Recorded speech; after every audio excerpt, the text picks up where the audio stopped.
E aí, pessoal, beleza? Vamos trabalhar? E aí, molecada, vamos começar a trabalhar.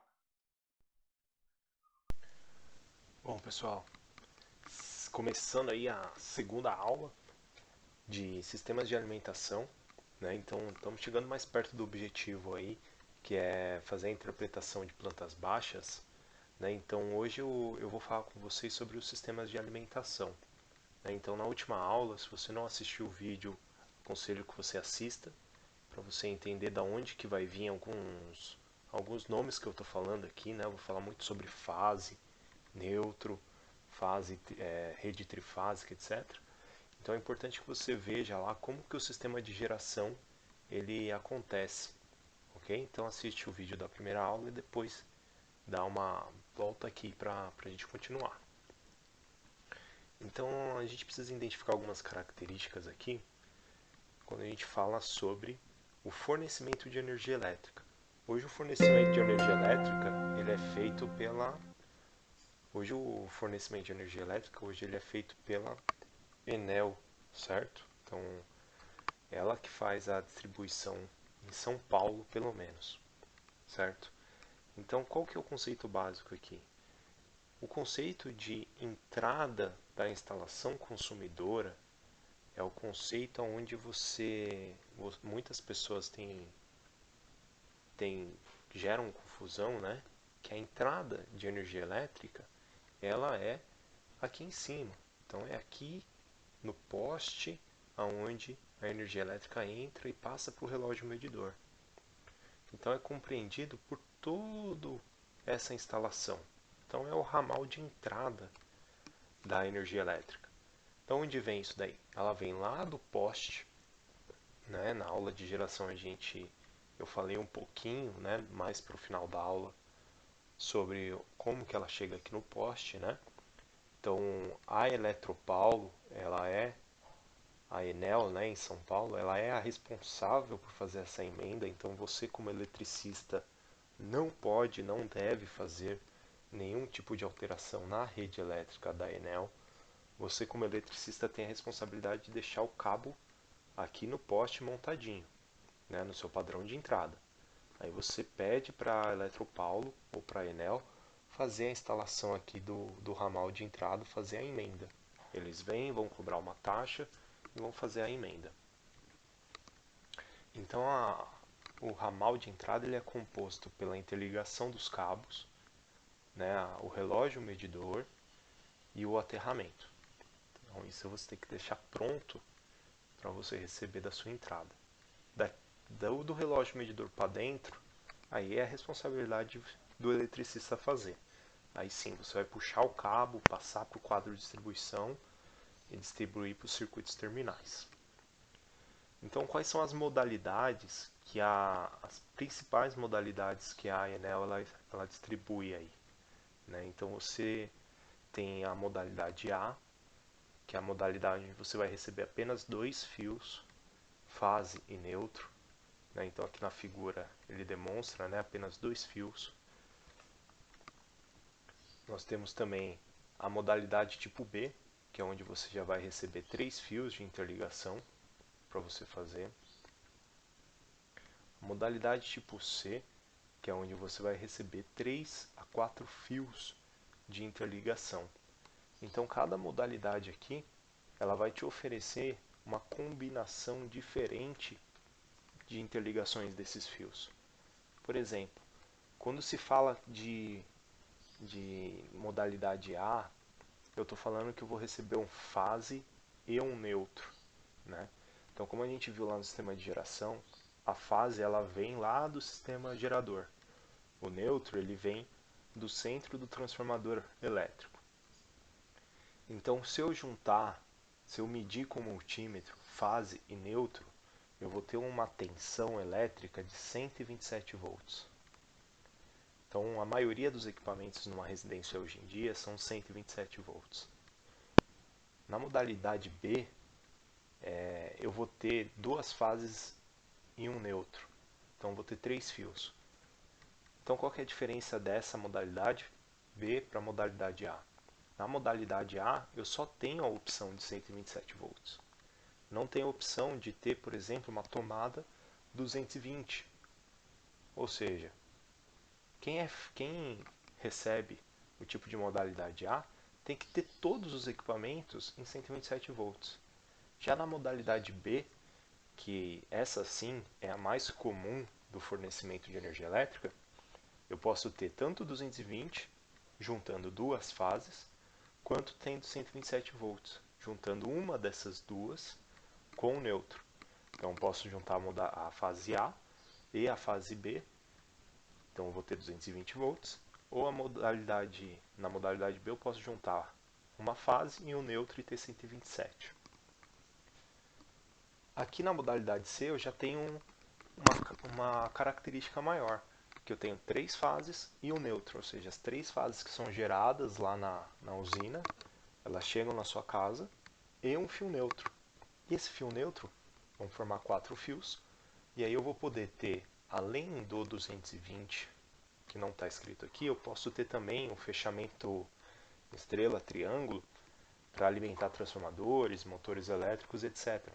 Que aí eu posso ter até 380 volts, 440, 760 e aí vai, né? Ao longo do tempo vocês vão discutindo isso daqui em algumas outras aulas. Mas o importante é que assim, você vai ter na modalidade B e C a possibilidade de ter 220 volts e 127. Modalidade A somente 127. E aí também nesse documento aqui, ó, que eu vou apresentar para vocês e também vou deixar o link disponível, é a Enel, ela oferece isso daqui gratuitamente, que é nesse documento que determina qual que é a potência máxima de utilização, quem se enquadra na modalidade A, quem se enquadra na modalidade B. Então, a potência, nesse caso, é o que vai determinar que tipo de modalidade você vai entrar. Então, na modalidade A, você vai ter um máximo de potência por equipamento de 1.500 watts.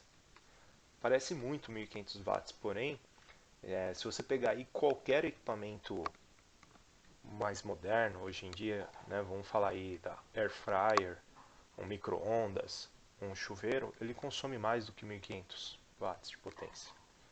Então, por isso a maioria das casas elas não são atendidas pelo tipo de modalidade A. A maioria das residências é do tipo modalidade B. Que eu tenho um sistema, né, dependendo do fechamento do motor, do transformador lá da rua, eu tenho uma potência limite até 20 kW de potência, né? Potência individual por equipamento de 5 kW. Isso significa o quê? 5.000 watts entre fase e neutro, né? Então, entre fase e fase, eu posso ter até 20 kW de consumo total. Isso já aumenta muito a quantidade, né? Então, a gente está falando aí de utilizar um chuveiro de 7.000 watts, né? Mais vários outros equipamentos, micro-ondas, ar-condicionado, etc. No máximo, né, limitando aqui a 20 kW de potência. Quando a sua residência, né, isso aí a gente está falando de uma residência maior, muito maior, sei lá, 5 cômodos, né, cada cômodo tem o seu chuveiro, etc. A gente vai ter uma potência instalada acima de 20 kW. E aí você vai ter que ser obrigatoriamente atendido pela modalidade C. Perfeito? Então, cada tipo de modalidade vai exigir um padrão de entrada diferente, né? Um padrão de entrada o que a gente discutiu lá atrás, e também vai exigir mais infraestrutura, né? Por quê? Porque os cabos para esse tipo de modalidade eles têm que suportar esses 20 kW, eles têm que suportar a potência que você vai inserir, né? Então não é só passar o cabo, você vai ter que estudar qual que vai ser a seção desse cabo. Perfeito? Então eu vou abrir aqui agora o documento de 2014 e vou mostrar para vocês algumas coisas que tem nele. Tudo bem?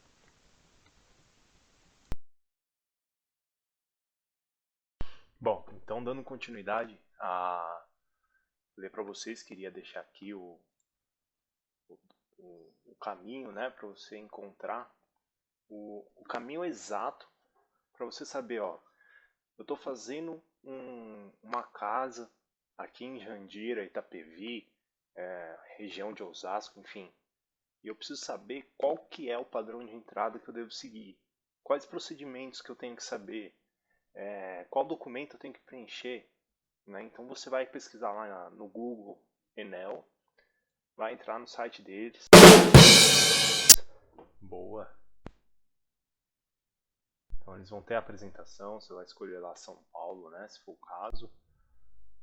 E aí você vai procurar por aqui, ó, quais são os tipos de documentos, né, que eles têm que ter. Então, vamos procurar aqui embaixo, ó. Você vai encontrar esses documentos aqui, ó, normas técnicas. Eles têm um canal de atendimento também, se tiver dúvidas, né. Então, comunicados técnicos, infraestrutura, padrões, normas técnicas, adequações. O melhor lugar para você pesquisar documento é dentro da concessionária que fornece energia para a região, tá?